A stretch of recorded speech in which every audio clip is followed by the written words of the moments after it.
রোহিত বাবু, আমি একটা জিনিস সাজেস্ট করব। আপনি বৌদিকে নিয়ে বাড়ি যান, আমি এখানে আছি। উপল, শ্রীময়ের সাথে আমার সম্পর্কটা অতটা ঠুনকো নয় যে শুধুমাত্র একটা দিনের উপর নির্ভরশীল। আর তাছাড়া এরকম ক্রিটিক্যাল একজন পেশেন্টকে এরকমভাবে ফেলে যেতে মন সায় দিচ্ছে না আমার। থাকি খানিকক্ষণ, ডাক্তারবাবু এসে একটা অন্তত বুলেটিন দিক, যদি পজিটিভ কিছু হয় তারপর না হয় যাওয়া যাবে। থ্যাংক ইউ রোহিত আঙ্কেল, এই জন্যই তোমাকে এতটা ভালোবাসি। তুমি সবার থেকে আলাদা, সব কিছুর থেকে আলাদা। উপল, উপল, আপনার সাথে একটু কথা আছে। ডিঙ্কা, তোমার সাথে হ্যাঁ বলো না। বলছি, অর্ণা তোমাকেও বলছি। হ্যাঁ রোহিত আঙ্কেল, বলো, শুনছি। দেখো, অনিন্দর চিকিৎসার পেছনে কিন্তু অনেক খরচা হবে। তা তোমরা আছো, দিচ্ছ, কিন্তু যদি তোমাদের মা কিছু কন্ট্রিবিউট করতে চান, তোমাদের কি কোনো অসুবিধা আছে? আমার কাছে আছে রোহিত আঙ্কেল। আমি জানি তোমার কাছে আছে, কিন্তু ডিঙ্কা, তোমার তো মুম্বাইতে একটা এস্টাবলিশমেন্ট কস্ট আছে, সেখানে তুমি স্ক্র্যাচ থেকে শুরু করেছো। আজকে তুমি এস্টাবলিশড হয়েছো বটে, কিন্তু ভেরি এক্সপেন্সিভ সিটি। তাছাড়া শিল্পীর জীবন আজীবন সংঘাতপূর্ণ। তাই বলছিলাম কি, যদি তোমার মা কিছু কন্ট্রিবিউট করেন, তোমাদের তো আপত্তি থাকার কথা নয়। না রোহিত আঙ্কেল, সেই অর্থে কোনো আপত্তি নেই, কিন্তু যে মানুষটা শুধুমাত্র মাকে পানিশ করবে বলে, শাস্তি দেবে বলে আজকের দিনে এমন একটা ঘটনা ঘটালো, তার ট্রিটমেন্টের জন্য মা হেল্প করুক, সেটা আমি অন্তর থেকে চাই না। ডিঙ্কা, তুই এই চিনলি তোর মাকে? হ্যাঁ, বা রোহিত বাবুকে ফর দ্যাট কেস।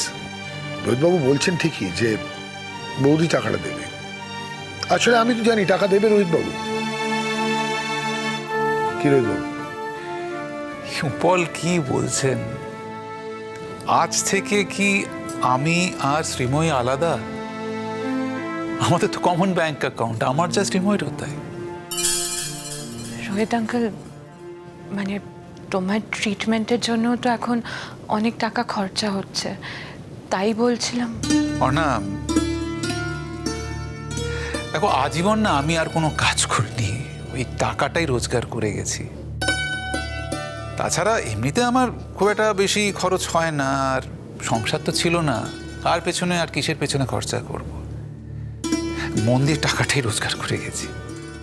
আছে মোটামুটি। আমার চিকিৎসা হয়ে যাওয়ার পরও, আমি চলে যাওয়ার পরও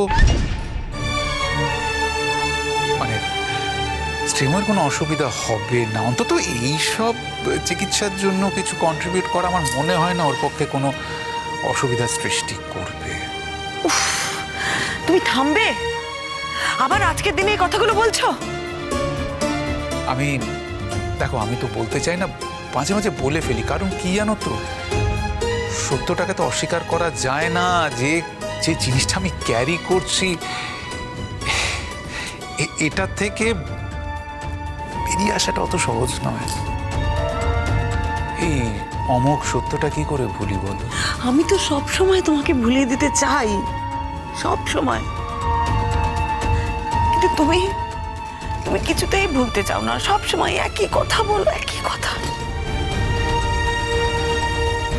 ভুলে গেলে যে বেসামাল হয়ে যাব। রোহিত বাবু, এই ধরনের কথা কেন বলছেন আপনি? দেখুন, আমরা সকলে আপনাকে খুব ভালোবাসি।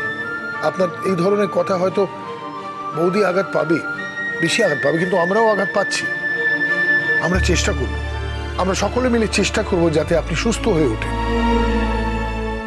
আপনার যদি কিছু হয়ে যায়, বৌদির হয়তো মারাত্মক লস হবে, কিন্তু আমাদেরও মারাত্মক লসই হবে।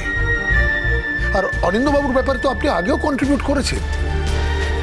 আপনার যদি মনে হয় যে বৌদির কিছু কন্ট্রিবিউট করতে হবে, করবেন, কিন্তু এই ধরনের কথা বলবেন না প্লিজ।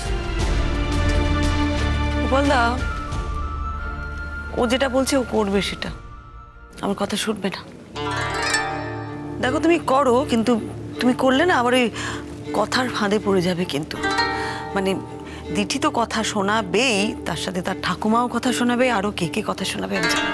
উস, দিঠির কথাতে আমি কিছু মাইন্ড করি না, বাচ্চা মেয়ে। আর ও ঠাকুমা এখন দ্বিতীয় শৈশবে প্রবেশ করেছে, উনিও খুব ম্যাচিওর্ড কথা বলেন না। আমি কারোর কথাই আমি খুব একটা গায়ে মাখি না। আচ্ছা ডিঙ্কা, বিলিং সেকশনে এখনও পুরো প্রসিডিওরটার আইডিয়া দিতে পারবে না, কিন্তু কিছু অ্যামাউন্ট কি জমা দেওয়া হয়েছে? হ্যাঁ রোহিত আঙ্কেল, 10,000 মতো দিয়েছি। আমি তাহলে ওখানে ডিরেক্টলি পেমেন্ট করে দিই? থাক না, পরে করা যায় তো। না ডিঙ্কা, পরে দিলে না কমপ্লিকেশনস বাড়বে। আমি এখনই দিয়ে দিচ্ছি, পরে অ্যাডজাস্ট করে নিও। শ্রীময় চলো। আমি গিয়ে কি করব? দেবে তো তুমি তো তোমার ওই কার্ড দিয়ে পেমেন্ট করবে, আমি জানি। তুমি যাও। আরে আবার তুমি আমি করছো? আমি দিচ্ছি না, তুমি দিচ্ছ। চলো চলো চলো। আচ্ছা বাবা, চলো, আসছি টিঙ্কা।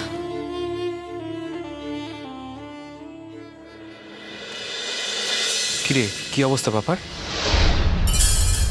কি হলো দিদি, কি অবস্থা? সারা শরীরে পয়জন ছড়িয়ে পড়েছে, অনেকগুলো ঘুমের ওষুধ খেয়ে ফেলেছে বাবা। দাদুভাই সবকটা ঘুমের ওষুধই বোধহয় খেয়ে ফেলেছে। এখনো খুব ক্রিটিক্যাল কন্ডিশন। ওয়াশ করেছে, তবে পুরোটা তো ওয়াশে বেরোবে না, ব্লাডে খানিকটা মিশে গেছেই।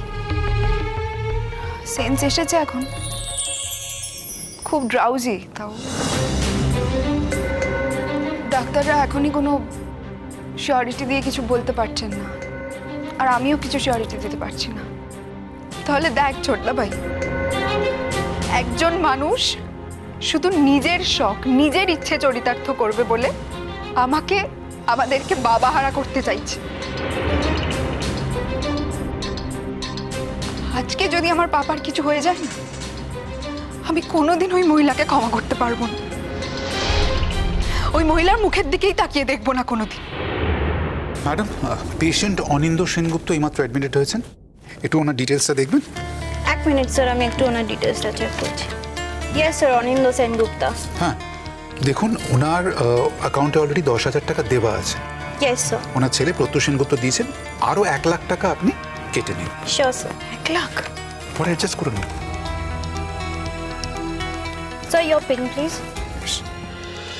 আচ্ছা দিঠি, তুই যাকে তোর কথায় সো কল্ড ওই মহিলা বলছিস, তোর কি মনে হয় তোর এই কথাগুলো শুনে তার কিছু যায় আসবে? নিজের মায়ের সম্পর্কে না আরেকটু ভদ্রভাবে কথা বলো দিঠি। তোমার ক্রাইসিসের টাইমে, তোমার লাইফ অ্যান্ড ডেথ সিচুয়েশনে আন্টি কিন্তু তোমাকে বাঁচিয়ে তুলেছিল, তাই আজ এখানে দাঁড়িয়ে তুমি এতগুলো কথা বলতে পারছো তোমার মাকে। তোমরা তো এখন এই কথাগুলো বলবেই। তোমাদের তো এখন শ্রীময়ী সেনকে, রোহিত সেনকে হাতে রাখতে হবে না? কিন্তু আমার কিন্তু তাদেরকে হাতে রাখার কোনো প্রয়োজন নেই। মানে কেন হাতে রাখতে হবে? তা তোর কেন মনে হয় যে রোহিত আঙ্কেলকে হাতে রাখতে হবে আমাদের? আমি এটা বুঝতে পারি না, এই ধরনের কথা কেন বলিস? তোর জীবনে এইসব কথার কোনো প্রয়োজন আছে? তুই সত্যি বিশ্বাস করিস এই কথাগুলোকে, যে তোর দাদা ভাই নিজের প্রয়োজনের জন্য রোহিত সেনকে হাতে রাখবে? রোহিত আঙ্কেলের কাছে যে শুধু টাকা আছে তা তো নয়, ক্ষমতাও আছে। আর যার কাছে টাকা আর ক্ষমতা দুটোই থাকে, তার কাছে পৃথিবীটা কেনা হয়ে যায়। ছোটদাবাইকে গানে অনেক নাম করতে হবে, ছোটদাবার একটা মিশন আছে, অনেক রকম হাই কন্ট্যাক্ট রাখতে হয়, কিন্তু আমার সেসবের দরকার নেই। আমি নিজে খেটে খাবো। আমি একজন ডাক্তার, আমি রোগীদের পাশে থাকবো। আমার কোনো বড় অ্যাম্বিশনও নেই। উনি অবশ্য আমাকে অনেক টোপ দিয়েছিলেন, বিদেশে যেতে বলেছিলেন।